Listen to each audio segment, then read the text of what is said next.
வணக்கம். இந்த நாளில் சின்ன சின்ன வெளிச்சங்களில் இன்னொரு புதிய தகவலை தெரிந்து கொள்வோம். வெற்றியடைய வேண்டும் என்பது நம் எல்லோருடைய ஆசை. அதுதான் நம்முடைய வாழ்வின் இலக்காக இருக்க வேண்டும், தவறில்லை. சில நேரங்களில் தோல்வி வரும்.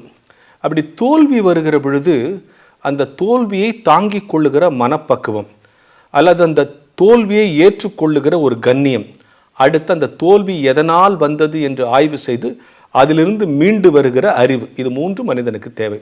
ஆனால் பெரும்பாலான நேரங்களில் தோல்வி வந்த பிறகு அவ்வளோதான், இனிமேல் நம்ம ஒன்றும் இல்லை அப்படின்னு தான் பிள்ளைகள் நினைக்கிறாங்க. நினைக்க ஒரு சின்ன தோல்வி தாங்க முடியாத ஒரு தலைமுறையை இப்பொழுது நம்ம பார்க்குறோம்.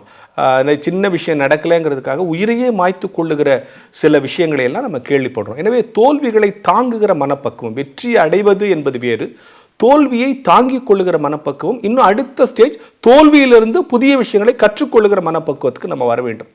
அப்துல் கலாம் கூட தோற்று போனார்.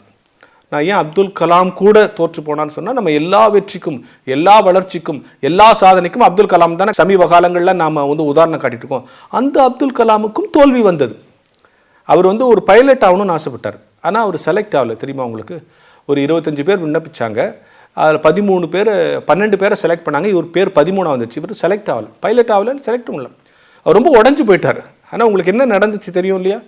ஒரு பைலட் ஆக முடியாதவர் தான் பிற்காலத்தில் முப்படைகளுக்கும் தளபதி ஆகிட்டார் இல்லையா? அப்படி பைலட் ஆக முடியலன்னா அவரும் இதே மாதிரி ஃபீல் பண்ணாராம். என்னடா இவ்வளோ கஷ்டப்பட்டு நம்ம குடும்பத்தில் படிக்க வச்சாங்க, இவ்வளோ வறுமையில் நம்மளை படிக்க வச்சாங்க, நம்ம சகோதரிகள் நகையெல்லாம் விற்று நம்மளை படிக்க வச்சாங்க, நம்ம இந்த ஒரு பைலட்டாக ஆக முடியலேன்னு தன் உயிரை மாய்த்து கொள்ளலாம்ங்கிற அளவுக்கு போயிட்டாராம். இதை அக்னி சிறகுகளில் அவர் எழுதுகிறார். இதை எழுதும்போது அவர் பிரசிடென்ட் இல்லை, நல்லா கவனிங்க. அவர் எழுதும்போது சரி அப்படியே நம்ம அந்த இமயமலையிலேருந்து கூச்சு கூட தற்கொலை பண்ணிக்கலாம் அப்படிங்கிற அளவுக்கு போயிட்டார். இந்த முடிவு எடுக்கிற நேரத்தில் அங்கே ஒரு ஆசிரமத்தை பார்க்குறாரு. சரி அங்கே போகலாமே, அங்கே போகிறாரு. அங்கே இருக்கிற ஒருத்தர், இங்கே வா, என்ன வேணும், ஏன் முகம் வாடலாக இருக்குன்னு கேட்குறாரு. இந்த மாதிரி நான் இப்படி தோற்று போயிட்டேன்னு. அப்போ அவர் சொன்ன ஒரு வாசகம், இதில் நீ தோத்துட்டியா, இதை கடவுள் ஒன்று கொடுக்கலையா, அப்போ இதுக்கு மேலே பெருசாக ஒன்று கொடுக்கலான்னு கடவுள் நினச்சிருக்கிறார் போல இருக்குது அப்படின்னு சொன்னாராம். உண்மைதானே? பைலட்டாக கடவுள் கொடுக்கல, ஆனால் ஜனாதிபதியாக கடவுள் கொடுத்துருக்காரு.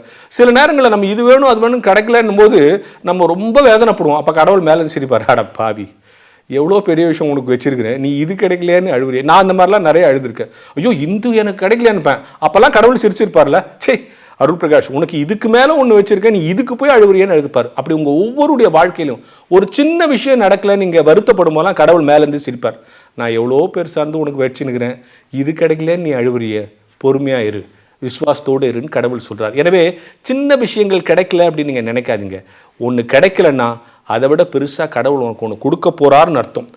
அதை நோக்கி நாம் பயணிக்க வேண்டும். இதை ஏன் கொடுக்கல, இதை ஏன் எனக்கு கொடுக்கல, இதை கொடுக்கலையேன்னு இதிலேயே தேங்கி நின்றுட்டோம்னா நம்முடைய வளர்ச்சி, நம்முடைய ஆளுமை, நம்மளுடைய திறமை எல்லாம் நமக்கே தெரியாமல் போயிடும்.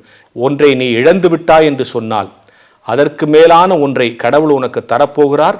நிச்சயம் நீ அதை பெறப்போகிறாய் என்கிற ஞான வெளிச்சத்தோடு இந்த நாளை தொடங்குவோம்.